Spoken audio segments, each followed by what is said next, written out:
सर्वांना माझा आदरपूर्वक नमस्कार. आपण या मार्गात येण्याच्या पूर्वी दुःखी होतो हे सर्वांनाच माहित आहे. आता सेवकांनी सेविकांनी मार्गदर्शन केले, फार सुंदर सुंदर अनुभव सांगितले. धन्य त्या भगवंताची कृपा. जेव्हा आपण बैठकीत येतो तर काहीतरी आपण शिकण्यासाठी येत असतो. कारण मानत्यागी बाबा जिंदगीने ही बैठक दिलेली आपल्याला आहे. 4 तत्व, 3 शब्द आणि 5 नियम आणि सत्य मर्यादा प्रेम. बोलायला खूप हलके आहे, खूप हलके आहे, अति हलके आहेत का विचाराचं काम नाही. पण त्याला चालण्यासाठी बहुत कठीण आहे, लक्षात ठेवजा. बोलणं सोपी आहे, करणं हे खूप कठीण आहे. आपण म्हणतो का मी आपल्या नियमानं चालणार, कधीच नाही चालू शकणार. सत्तेनं वागणार, नाही वागू शकत. मर्यादा पाळणार तर कधीच नाही पाळू शकत. आता तर आपण बाबाच्या बैठकीत उपस्थित आहोत. कुठं आहोत? बाबाच्या बैठकीत उपस्थित आहोत. सेवकाचे मार्गदर्शन होत असते. तर सेवक सेवकीने मुलं बाळ हे असे बोलत असते एकामेकाशी. तरी 1 वेळा म्हटलं, 2 वेळा म्हटलं का हे बरोबर नाही आहे. कोणाची मर्यादा? बाबाची मर्यादा नाही पाळू शकत. आपण म्हणतो का बाबा उपस्थित आहेत, हा, आणि आपण भगवंत बाबाला प्रणाम करतो. मान त्यागी बाबा जिंदगी उपस्थित आहेत, त्या बाबाला प्रणाम करतो आणि त्या मर्यादाले अलग ठेवतो आणि बाबाची अलग अलगच आपण बोलत राहतो. अरे हे बाबाची कृपा आहे म्हणून आपण आपलं जगून राहिलो ना. आपल्या ह्या एवढ्या सेवकाशी ना वडकी होतानी एवढे आपला हा परिवार जुळलेला आहे का सांगता सोय नाही. ना भाऊ कामात येत, ना बहीण कामात येत, ना भाटवा येत, ना शाळा येत, कोणीच नाही येत. अरे हे भगवंताचे आपल्या बाबाचे सेवक दिले आहेत, हे आपल्या कामात येते, वेळोवेळी धावते. कोणी सेवकावर संकट असलं तर कडमण्याचे सेवक असे मागं पुढे कधीच नाही पाहत, कधीच नाही पाहणार. त्या एरियातला सेवक घेतला त्या एरियातले लोक पुरे धावून पडते. कारण आमच्या एरियातले सेवक असले तर ते तरी सुद्धा धावून पडते. अरे बाबाची कृपा आहे, हे परिवार आहे आपला एक, आणि ह्या परिवारासहित आपल्याला चाला लागते. आपण म्हणतो मार्ग सस्ता आहे. अरे मार्ग सस्ताही आहे, सुंदर बी आहे आणि टिकाऊ बी आहे. लक्षात ठेव, टिकाऊ बी आहे, पेढोन पेढीत चालणार आहे. सस्ता दिला बाबांनी आपल्याला तर आपल्या पेढोन पेढीत चालणार आहे. सुंदर बी खूप आहे, अनुभव सुंदर आहे. आपण बाबाचा मार्ग सुंदर आहे. हे मान त्यागी बाबा जिंदगीची कृपा जरी राहिली नसते तर आज आपण ह्या जीवनामध्ये काही तरक्की करू शकलो नसतो. खूप काही अनुभव आहे जीवनामध्ये. माझ्या जीवनाचे अनुभव जरी सांगेन तर भरपूर आहेत. एक तुम्हाला अनुभव सांगते. मान त्यागी बाबा जिंदगीची एका हवनामध्ये गेले.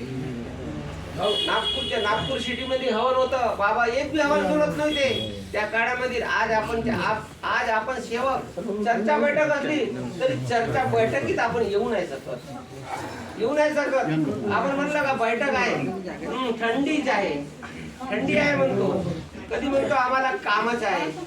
अरे बैठकीचे जरी अनुभव सांगेन का नाही, मी स्वतःचे अनुभव काही विचारायचे काम नाही आहे का. तर बाबाचे कसं, बाबा उपस्थित होते, हवन झालं, एक बी हवन सोडत नव्हते बाबा. आणि हवन झालं, चर्चा बैठक झाली. चर्चा बैठक झाल्यानंतर तो घर मालक का म्हणते, घर मालक म्हणते उभे झाले आणि बाबाबाजी गेले. बाबा ते माईक मध्ये उभे झाले आणि म्हणते आई बाबा आणि सर्व सेवक जेवण करूनच जावे म्हणते. तेव्हा बाबाला खूप प्रसंग पडला. असे प्रसंगामध्ये बाबा होते का विचारू नका. बाबा म्हणे मी सर्व सेवकांचे दुःख दूर, बाबा सेवक दूर करते, दुःख दूर करते. आणि बाबा एवढा प्रसंग पडला आणि हे अन्न भरपूर काय. आज आई बाबा जरी इथं जेवण केलं नाही तर सर्व सेवक बी जेवण करणार नाही. केवढा मोठा प्रसंग पडला बाबावर. तेव्हा बाबा म्हणते हे एवढं मोठं अन्न शिजवलं ह्या सेवकांनी आणि हे अन्न कोण खावे. जर आई बाबाचे जेवण नाही केलं तर सर्व सेवक बी जेवण नाही करणार.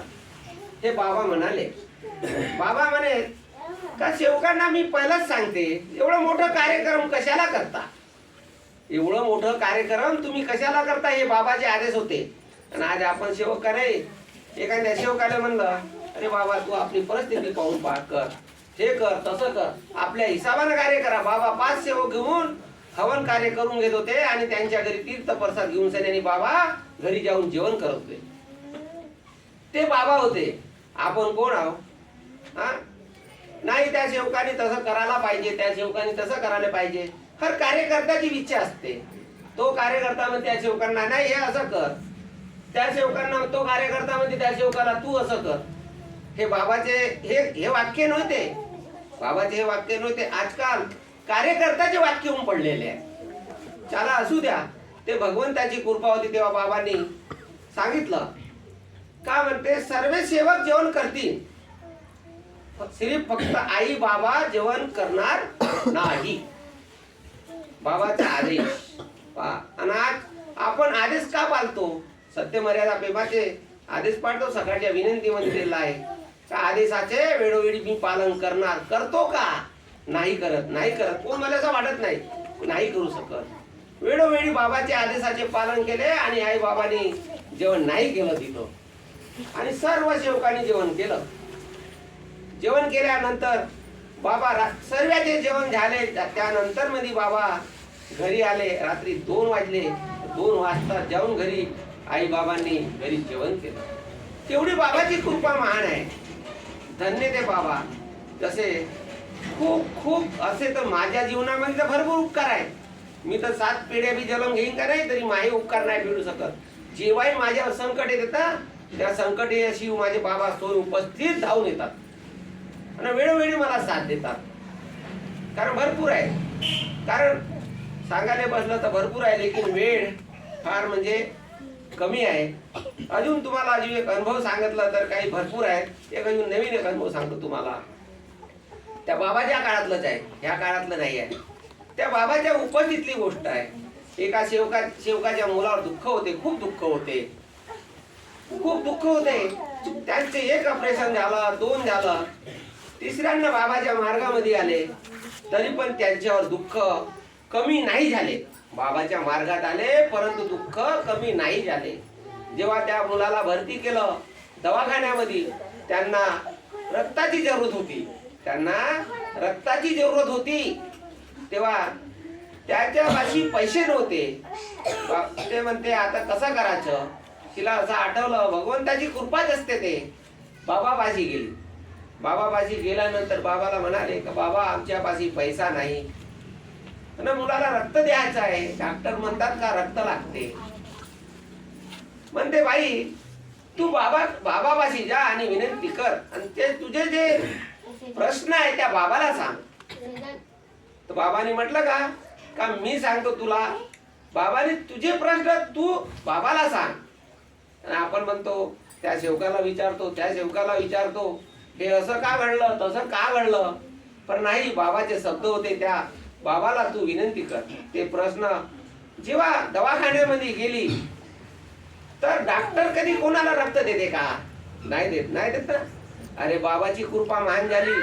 बाबाच्या शब्दाची मर्यादा पाळली आणि तसं म्हटलं तर डॉक्टराची लाईन रक्त देवाला लागली. आता सांगा केवढी मोठी गोष्ट. शब्द बाबाचे, शब्द रूपी भगवान आहे. शब्द बाबाचे. रक्त देण्याकरता डॉक्टराची लाईन लागली. त्या मुलाचं ऑपरेशन झालं, साक्षात झाला आणि तो मुलगा सुधारला. तेव्हा बाबांनी बंडी बैलाचा दौरा घेतला.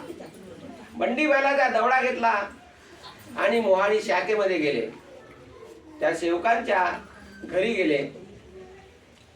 घरी गेले तरी त्यांचे दुःख थोडेफार काही होते. दौरा घेतल्यानंतर बसले, पाय उचले आणि बसले. तिथं एक दगड होता. तिथं त्या दगडाला त्याला दैत्य म्हणत होते. दैत्य म्हणत होते. दैत्य त्या दगडाला त्या सेवकाच्या घराच्या म्हणजे घरी असल्यासारखा होता तो. बाबा म्हणे हा दगड कायचा आहे. ते घर मालकाला विचारलं, घरवाल्याला. तर बाबा म्हणे हे गावातले लोक येतात, मी इथं कोंबडे कापतेत आणि बकरे कापतेत. असं का म्हणे. सेवकांना आदेश दिला, बाबाचे आदेश पहा. सेवकांना आदेश दिला, अरे 2-3 सेवक जा, सब्बल घ्या आणि ह्या दगडाला उचलून साईडले करा. तेव्हा गावातले लोक जमले. गावातले लोक जमले. म्हणते बाबा रे, म्हणते हा दगड नको उघडा तुम्ही. म्हणते काहून. ह्या दैत्य आहे, ह्या तुमच्यासाठी दैत्य आहे, ह्या आमच्यासाठी दगड आहे. तर तुम्ही सांगा आता का करायचं या दगडाचं. तर म्हणते सेवक का म्हणते तुमच्या घरी आणून याला गाळून देऊ का? म्हणते नाही रे बापा. ते घाबरतील ना, दैत आहे ना, तर ते घाबरतील ना. नाही रे बाबा म्हणे आमच्याकडे नका. मग आता कसं करायचं? म्हणजे आम्ही आपल्याच अंगणात ठेवून काय आले आणि तुम्ही कोंबडे बकरे आणा ना आमच्या अंगणामध्ये कापान का म्हणते. तर म्हणते तुम्हाला समजेल तसं करा. बाबाने शब्द दिला, आदेश दिला. तो दगड उचलला, काढला, त्याला उपडला आणि त्या खेड्यापाड्यावर पहिलेच्या काळामध्ये काय कसे बाथरूम राहत होते, तर त्या बाथरूम मध्ये देऊन त्याला ठेवला.